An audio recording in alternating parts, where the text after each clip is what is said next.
YTN 라디오가 보내드리는 신율의 뉴스 정면 승부 3부 아주 경쾌한 리듬과 경쾌한 음악으로 함께하는 이번 주 승부로 시작하겠습니다. 오늘 함께해 주실 두 분 소개해드리죠. 먼저 인사이트K의 배종찬 연구소장이십니다. 어서 오십시오. 안녕하십니까. 예. 그리고 휴먼앤데이터의 이은영 소장이십니다. 안녕하세요. 네, 안녕하세요. 이은영입니다. 예. 오늘부터 저를 좀 이제 코인 배종찬이라고 불러주십시오. 글쎄요.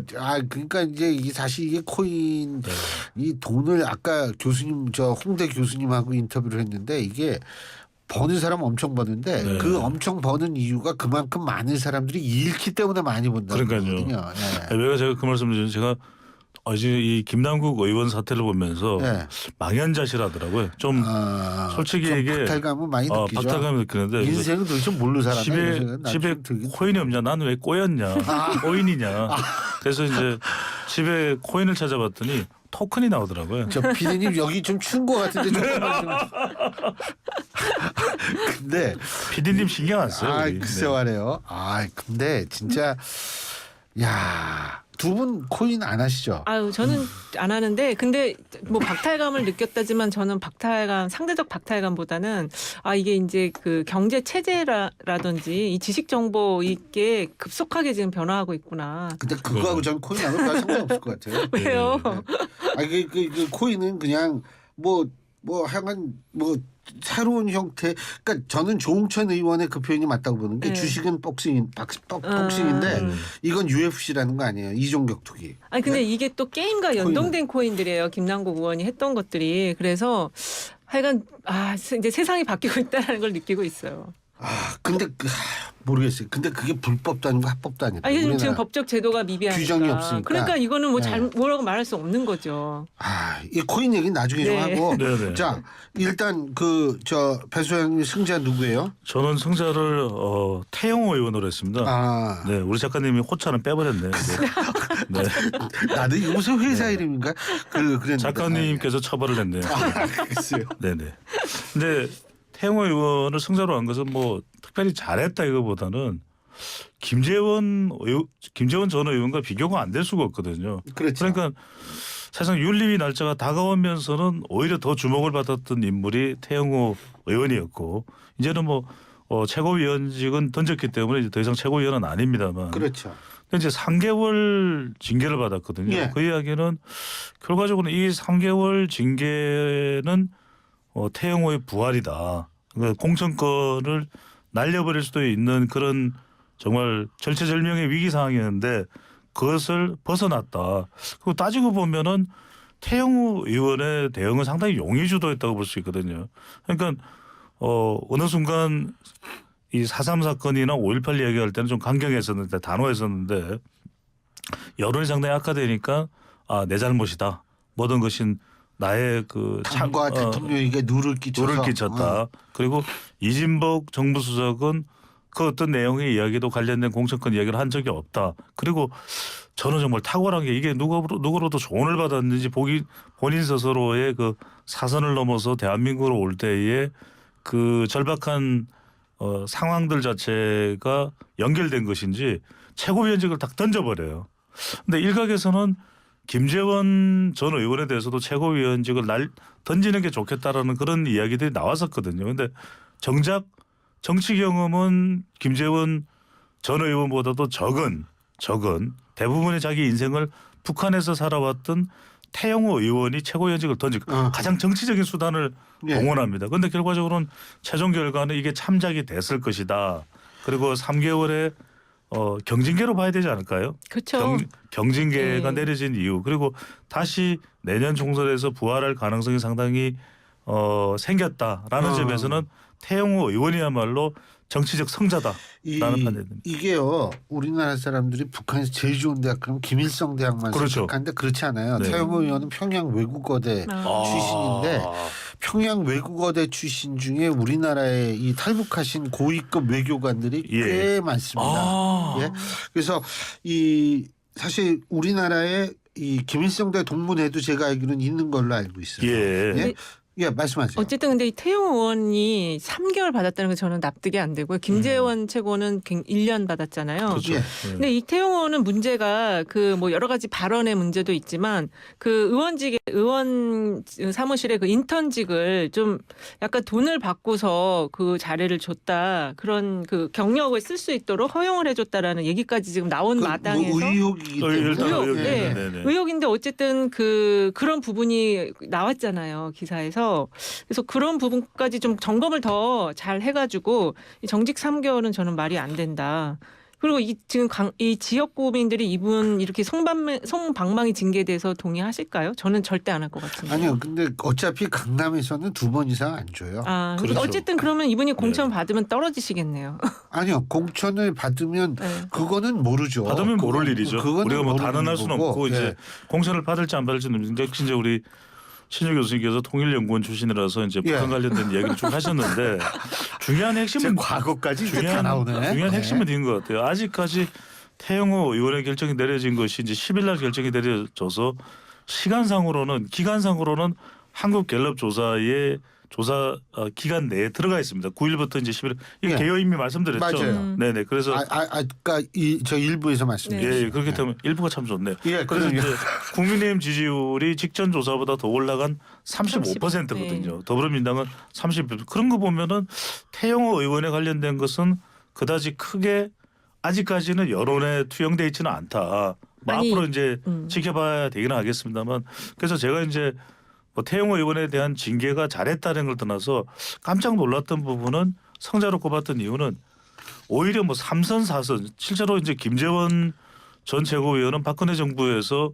정무수석을 하기도 하지 않았습니까? 정무수석을 했었죠. 예. 그런데 더 정치적인 수단이 좋은 거예요. 여하튼 간에 이제 북한에서 왔는데 예. 또 강남이라고 하는 지역에서 공천을 받아서 보통은 뭐 북한에서 온 탈북 인사들 같은 경우에 이제 조명받는 사람들은 비례의원 자리를 주게 되거든요. 근데 예. 그게 아니라 지역구까지 깨찾고 그리고 지금 여러 가지 논란들이 뭐 의혹입니다. 일단은 뭐 정치자금 자금 수수법과 관련한 그런 관련된 쪽이고요. 의혹도 있고 네. 또 상당히 이 파장이 컸던 발언도 있었고 그리고 이제 이 이진복 정부수석과 관련된 물론 이제 관련됐기 때문에 녹취록에 이진복 정부수석의 목소리가 담겨 있는 건 아닙니다. 그런데 보좌진을 통해서 유출됐다고 하는 녹취록도 있고 그런데도 불구하고 결국 최종적인 결과는 3개월로 갔다라는 것은 굉장히 저는 이 배경이 궁금한 거예요. 어떤 정치적 조언을 받고 있길래 아니면 본인 스스로가 정치적 감각이 상당히 있는 것인가 그런 생각이 드는 거예요. 거기에는 답이 있는 거죠. 비호하신 분이 있다라는 얘기고요. 이렇게 경징계가 나왔다는 거는. 그리고 이분 그 발언 중에서 제일 문제가 되는 게 대통령실의 공천 개입 부분이었잖아요. 물론 이제 본인이 그 자기 선에서 끊어내긴 했지만, 그래서 그 문제는 앞으로 이제 선거가 다가오면은 굉장히 또 주목을 받을 만한 대목이고. 그리고 이분이 그 한 얘기 중에 마이크 스피커로서 역할을 쉴드를 친다고 우리가 보통 이제 속어로 얘기를 하는데 그걸 잘하면 공천에 문제 없다라고 이진복 수석 얘기한 그게 어떻게 보면 이분의 이 경징계에 그게 다 반영이 되어 있다. 예. 그런 생각이 들어요. 그 김재원 최고위원이죠. 현재는 네네. 1년 징계는 적절해요? 그래서 이건 좀 이제 과한 느낌이에요, 저는. 그러니까 이제 상대적으로 본다면 태영호 의원이 3개월인데 왜 김재원은 1년이야라고 하는 이야기가 이제 나오는데 그러니까 처음에 초반에 이 윤리위를 앞두고 있을 때 이제 원래는 8일이었는데 그때 이제 결정이 10일로 연기가 됩니다. 그랬던 이유가 기시다 후미오 총리의 방안에 어떤 그 여파가 미치지 않도록 또 상당히 또 숙고하는 그런 이 윤리위의 고민도 있었다 이런 의미 때문에 이제 10일로 옮겨졌는데 그때 당시에 이제 초반에 윤리위가 이제 7일, 8일 점점 날짜가 다가올 때는 두 사람 모두 1년 징계가 나올 것이다. 중징계가 나올 것이다. 그런데 그래도 조금 6개월 정도로 좀 낮춰질 가능성이 있지 않겠어요라는 것도 전망이 나왔거든요. 그런데 한 사람은 1년 그대로 갔고 한 사람은 더 줄어든 3개월이거든요. 그런데 김재원 전 최고위원은 전이 아니고 네네. 전 최고위원 아닙니까? 전 최고. 김재원이요? 네, 전 예, 예. 최고. 김재원 최고위원은 일단 최고위원직은 유지하죠. 본인이 그만두지 않았으니까. 그렇습니까? 그런데 단지 당원권이죠. 당무를 못 보죠. 최고위원을 유지하면서 그렇습니까? 당무만 볼 수가 없는 거예요. 그러니까 최고위원 회의는 못 들어가요.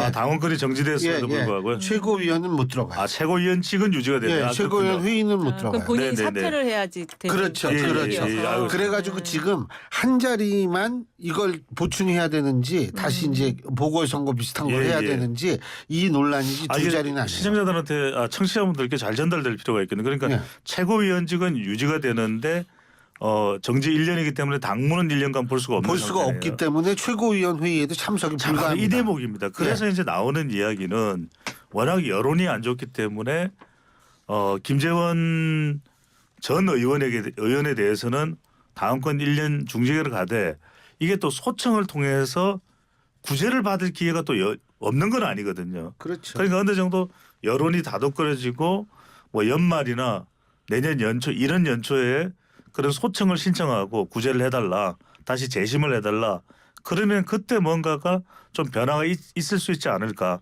그러면은 공천기회도 한 번 더 노려볼 수 있기는 하거든요.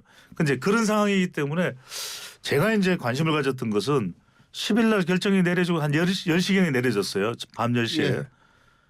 각종 신문에 김재원 전 의원이 상당히 좀 반발한다 그런 게 어떤 내용이 나오나 좀 보려고 그랬어요. 근데 없어요. 맞아요. 없어요.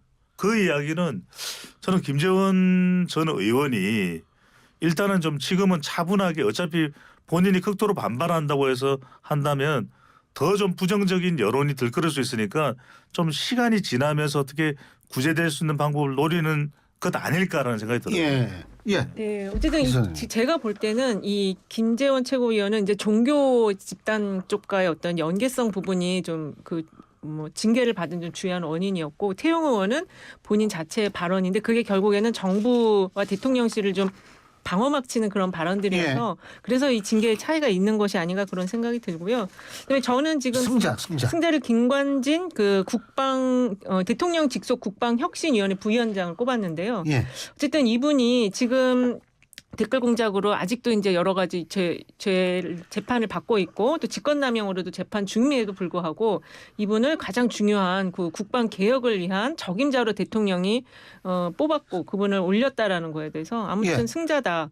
근데 이분과 그 대통령과의 관계도 참 재밌더라고요.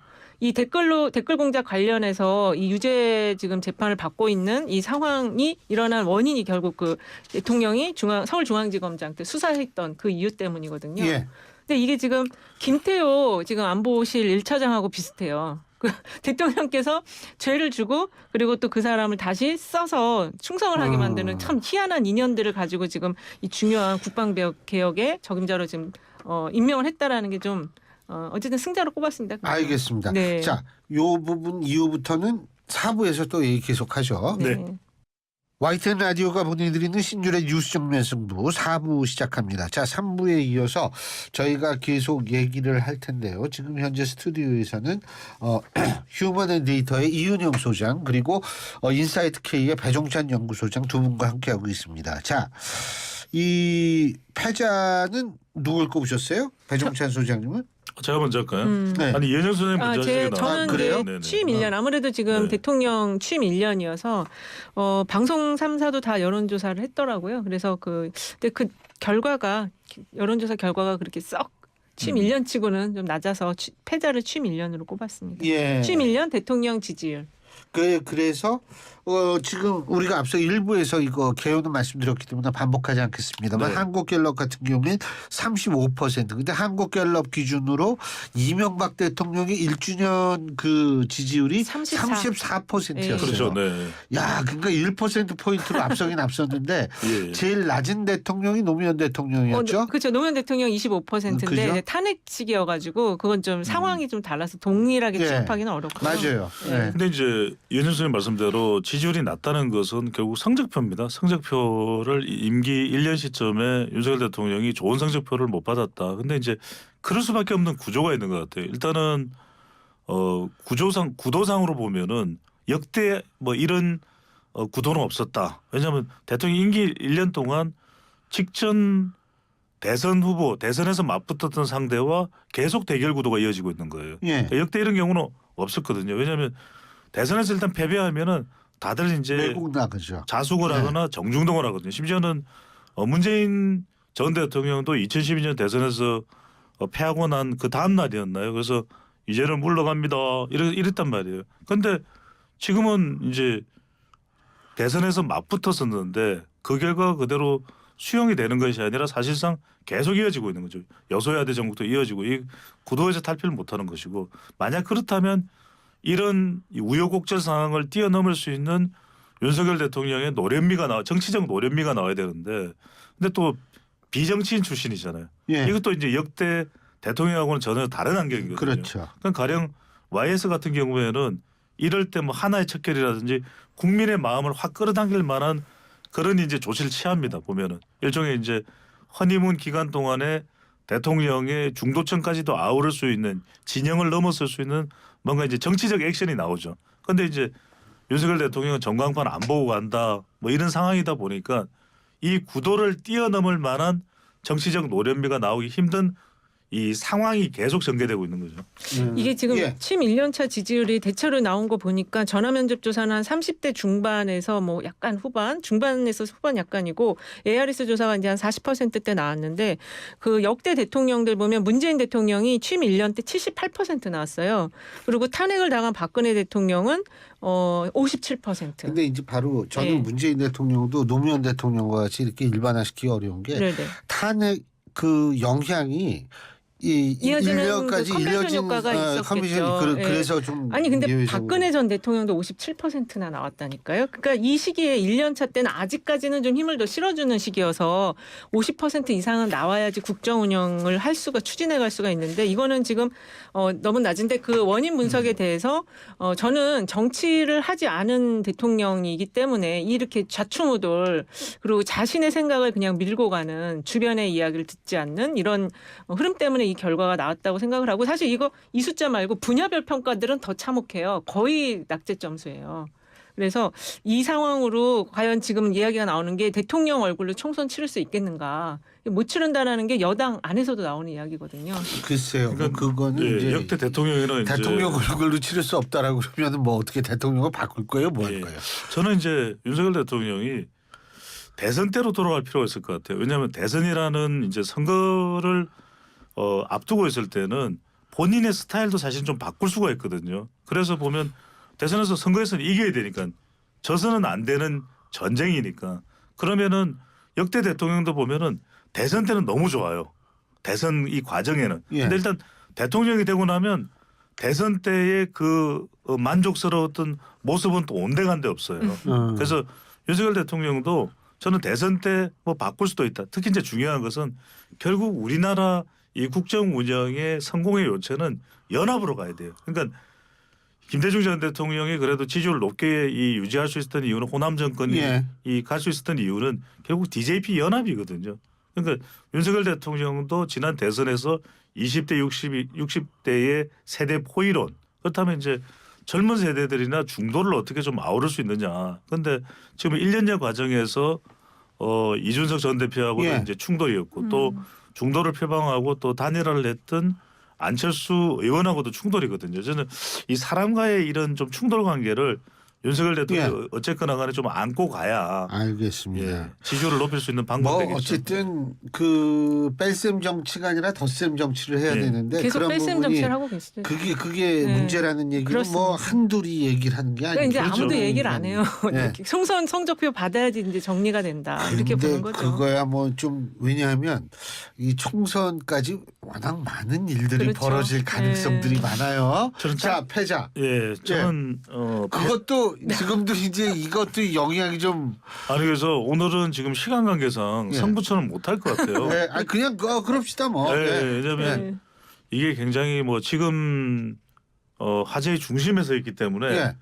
저는 패자를 김남국 의원으로 뭐 꼽지 않을 수가 없고요. 예. 왜냐하면 지금 본인 스스로도 절체절명의 가장 큰 뭐 위기상 자기 인생의 최대 위기 상황이라고 봐야 되겠죠. 그냥 데이터상으로도 보면은 앞서 분석을 해드렸던 한국 갤럽 조사에서도 더불어민주당이 이 20대에서 18세 이상입니다. 네. 20대에서 지지율이 19%예요. 그렇죠. 근데 당 지지율은 크게는 안 떨어졌더라고요. 네. 아직까지는. 근데 이제 저는 네. 이 내용이 더 중요하다고 보거든요. 네. 왜냐하면은 이게 그리고 우리가 어른들이 항상 하는 이야기가 아이고 지금 상황이 안 좋은데 왜 그래 이런 이야기들을 하거든요. 근데 가뜩이나 지금 이재명 대표의 이 수사 재판 리스크도 있죠. 송영길 전 대표의 돈봉투 리스크도 있죠. 이번에는 뭡니까? 코인 리스크거든요. 그런데 해명도 잘 안 돼요. 그래서 상당히 그동안 이미지 관리를 잘 해왔던 김남국 의원이었고 또 한동훈 장관과 맞서면서 더불어민주당 내에서는 팬층까지 확보를 하고 있는 김남국 의원인데 다들 깜짝 놀란 거예요. 눈이 둥그레진 겁니다. 뭐지 이게? 아니 본인의 자산을 전부 몰빵을 해서 주식을 하고 몰빵을 해서 가상자산 코인을 하고 관련된 입법 과정에 참여하고 물론 이건 다 밝혀져야 될 사안입니다. 정확하게. 그러니까 지금도 끊임없이 나오는 겁니다. 그러면은 아니 넷마블의 마블엑스 우리가 들어도 정신이 헷갈려요. 마블엑스 코인에 투자를 했었다. 그리고 나서는 뭐 클레이 모드 이건 이따 말이에요. 위메이드에 위맥스에 했다.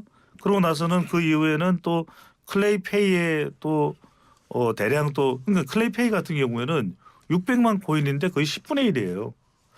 그러니까 이게 게다가 이제 지금 보도에 나오는 내용들을 보면 이것도 물론 확인을 할 필요는 있습니다. 청문회가 있고 또 이 국회에 중요한 의사 일정이 있는 가운데 이 거래했다라고 하는 정황이 포착되는 거예요. 아니, 그러니까 그런 게 단독 보도로 지금 계속 나오고 아니 제가 그래서 말씀드리잖아요. 네, 그게 어떻게 그래서, 나오는 건지. 그래서 의혹이라는 말씀을 네. 드리는 겁니다. 그게 어떻게 나오냐면요. 네. 제가 알기로는 김남국 의원이 본인의 소명을 한다 그래서 이 본인의 그 뭐죠 가상 계좌 이 지갑 이거를 그렇죠. 지갑을 거래 시간. 그대로 오픈했죠. 아니요 지갑을 보여주진 않았어요. 그건 보여주면 안 되는 거고 그래서 이제 언제 어떻게 거래를 했다 몇 월 며칠 뭐 어떻게 했다 얼마 금액을 했다 이거를 밝히니까 그 이 가상자산 전문가분들이 역추적에 들어요. 그 시간대에 그 금액이 어떻게 되느냐를 역추적할 수가 있대요. 사실 이 계좌 추적 같은 게 잘 할 수가 없는 건데 이 코인이라는 거는 기본적으로 탈중앙화 그 가치 아래서 탈중앙하고 모든 걸 다 투명하게 볼 수 있게 하자. 그래서 그 전문가들이 추적해서 들어가서 지금 그 김남국 의원이 밝히지 않은 그 종목들이랄까요? 그 산 코인의 그 이름들을 지금 밝혀내고 있어서 오늘 단독 보도가 하루 종일 쏟아졌습니다. 그래서 지금 중요한 거는 이제 지금 뭐 패자로 지적하셨는데 이 대응을 이제 어떻게 할 건지 지금 이제 여러 가지 중요하죠. 방안이 나오고 있어요. 근데 지금 이 상황이면은 김남국 의원이 좀 제대로 이제 지금 뭐 긴급 감찰도 들어갔고 윤리 감찰도 들어갔기 때문에 그 지금 감찰은 아마 네. 그 상황을 상임위 때 네네. 이 코인 했다는 의혹이 보도가 된 그 부분에 대해서 이재명 대표가 감찰 근데 지시를 이제 한 종합적으로 거예요. 아마 감찰이 이루어질 거예요. 그리고 왜 이렇게 하게 됐는지부터 해서 그래서 이거에 대한 대응을 이제 아마 준비를 하지 않을까 그렇게 생각이 들고 이게 사실은 이 개인의 문제로 너무 몰아붙이기보다는 이게 이제 젊은 세대들이 아무래도 이런 쪽에 관심도 많고 그리고 지금 법적 미비가 너무 큰 문제예요. 이 사안을 봤을 때 우리가 느끼는 거는 법적인 제도적인 미비가 너무 큰데 이렇게 위험하게 이 김남국 의원의 그 투자 패턴을 보면 너무 위험하게 투자를 했거든요. 그만큼 승률이 높았기 때문에 더 그렇게 빠져들었을 수도 있겠다라는 생각이 들어서 지금 그래서 원내대표들이 이 코인과 관련한 법적 제도적 미비점을 빨리 보완하겠다라고 합의는 했어요. 아니 근데 잠깐만요. 예. 네. 말씀드리게 말씀하세요.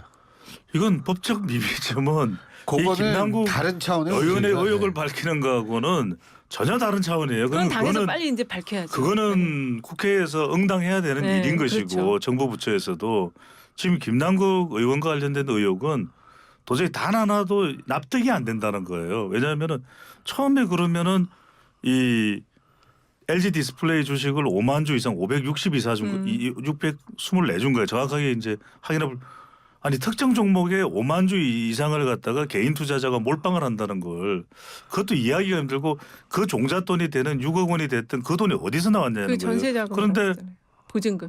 아니 그래서 궁금한 거예요. 그 전세 자금은 어디서 가져온 거죠? 자기가 뭐 변호사인데 그래도 자, 돈을 벌었겠죠. 잠깐만요. 여기서 제가 네. 이 부분인 거예요. 네. 그러니까 이게 다 애매한 거예요. 왜냐하면은 한 인터뷰에서는 본인이 로스쿨을 졸업했습니다. 로스쿨을 아시죠?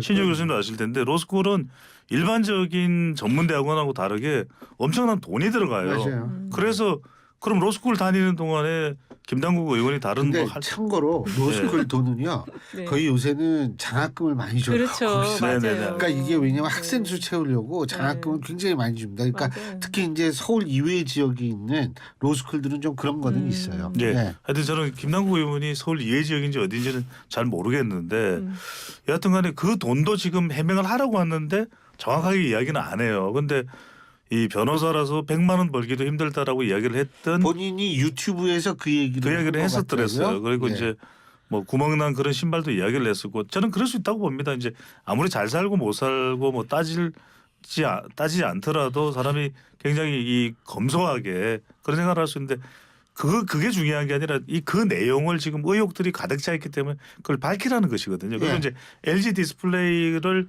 전량 매도하고 난 이후에 그러면은 어떤 가상자산에 투자를 한 건지 그리고 만약에 현금화됐다 그러면 440만 원만 현금화됐다 그러는데 뭐 농협의 예금이 지금 관련된 보도에 10억여 원 나온 거는 그건 어떻게 된 건지. 그러니까 솔직한 얘기로 좀 말이 왔다 갔다 해서 저도 뭐가 뭔지는 아니, 그러니까 모르겠어요. 이게 사람이 이제 이렇게 큰 일을 당해서 언론의 보도가 막 소나기처럼 쏟아지면은 약간 정신을 잃을 수 있거든요. 그래서 이게 아니, 근데 체계적인 아무리 설명이 안 정신을 돼요. 잃어도 돈 아니, 문제에 있어서는 저는 정신을 안 근데 잃을 것 그게 같은데. 막 이렇게 기사들이 단독 보도 나오는 게 전문가들이 막 여기 저기서 막 이제 추적을 해가지고 나오니까 이걸 다 하나하나 다 설명하기가 어려우니까 제 생각에는 그리고 지역 전문 대학원을 나왔네요. 로스쿨 지역대 비수도권 비수도권이죠. 네. 자, 제가 이제 이렇게 좀 표현하고 싶어요. 뭐냐면 일단 이 문제는 간단해요. 뭐 본인이 오늘도 뭐 돈이 하늘에서 떨어진 것도 아니고 뭐 이런 식으로 얘기를 하면 네. 간단해요. 자, 내가 원래 시드머니가 여기에서 이렇게 됐고 이 돈은 그렇죠. 어디서 출발했다. 이것만 얘기하면 모든 게 다 명쾌해요. 아니 그 초기엔 그건 얘기를 했는데 이제 뭘 그게 얘기했어요? 초기에 이제 그 전세 보증금을 가지고 LG 디스플레이를 해서 그게 이익이 나서 그걸로 이제 여기 뭐 저기 쌈짓돈이 아니, 돼서 그러니까 했다. 그 전세 보증금이 어디에 나왔냐고. 전세 보증금은 부모의 유산인 부모가 주셨을 수도 있고 그것까지 밝힐 필요는 없다고 생각해요 저는.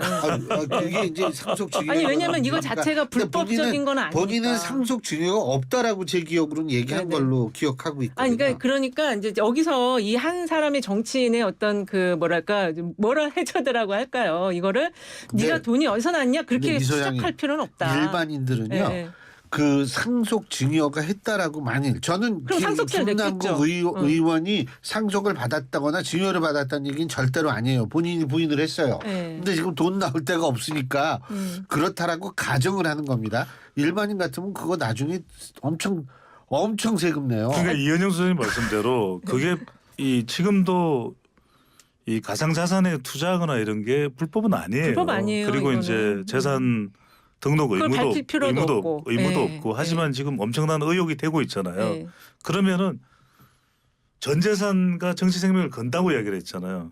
김남국 의원이. 그러면은 본인이 당당하다면 못 밝힐 이유가 전혀 없잖아요. 아니 나는 그래서 김남국 의원님이 이거 지금 수익 이런 게 다 있을 거 아니에요. 자기는 정리해 놓은 게 있을 거예요. 조금 시간을 들여서 수익은 좀 사회 환원을 했으면 좋겠어. 그리고 아니요. 그거는 전 사유재산을 왜 사회 환원해요? 그건 다른 저는 이야기고요. 지금 뭐냐면 네. 저는 이렇게 생각을 했어요. 네.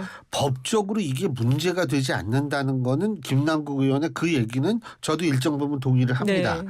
그런데 재산 공개를 공직자가 왜 하느냐 취지를 생각해 보면 공공 영역에서 일하는 사람들에 대한 신뢰를 키우기 위해서 재산 공개를 하는 거예요. 가상자산은 그게 거기 포함 안 돼 있어요. 아니요. 제 얘기는 뭐냐면 포함이 돼 있다 안 돼 있다. 그러니까 제가 불법은 아니라는 거죠. 하지만 그 재산 공개법에 만든 취지에는 어긋난다는 거죠. 불법은 아니더라도 취지에는 어긋나는 아니, 이거 근데 똑같은 거예요. 제가 좀 설명드릴게요. 제가 좀 설명드리면 뭐냐면은 이게 구분해야 될 것 같아요. 지금 그 이현영 소장님은 뭐 기부를 해야 된다. 왜 아니, 일단 사과를 하고. 제가 이야기하는 네. 시간이니까요. 부모님으로부터 받은 돈이니까 그건 굳이 이야기할 필요 없다. 지금 그럴 사안이 아니에요. 왜냐하면 김남국 의원의 지금 개인 이슈가 아니라 이건 더불어민주당 지지율에까지 일파만파 영향을 주고 있는 사안이에요. 그래서 명백히 그리고 그것이 다 실체적 진실이다라고 이야기하는 것이 아니라 그래서 더 밝혀야 된다라는 거예요. 김남국 의원이 제대로 된 소명을 하기 위해서. 근데 지금 이게 왜 결정적으로 문제가 되냐면은 법적으로 따져야 될 부분은 FIU 그러니까 금융분석정보원에서 이 전달을 한 정보가 있으니까 그걸 서울 남부지검에서 이제 수사를 하겠죠 어떻게든 간에. 네. 근데 두 번째는 뭐냐면은 바로 이런 부분이에요.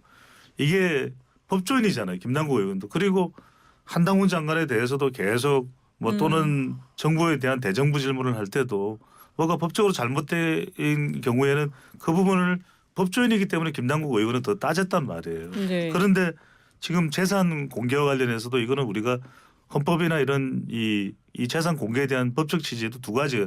하나는 기술적인 범위. 그러니까 이제 법에서 이제 다 기술에 있는 그 범위죠. 어떤 재산은 공개해야 된다는데 사실은 지금 전 세계적인 추세는 포괄적 범위예요.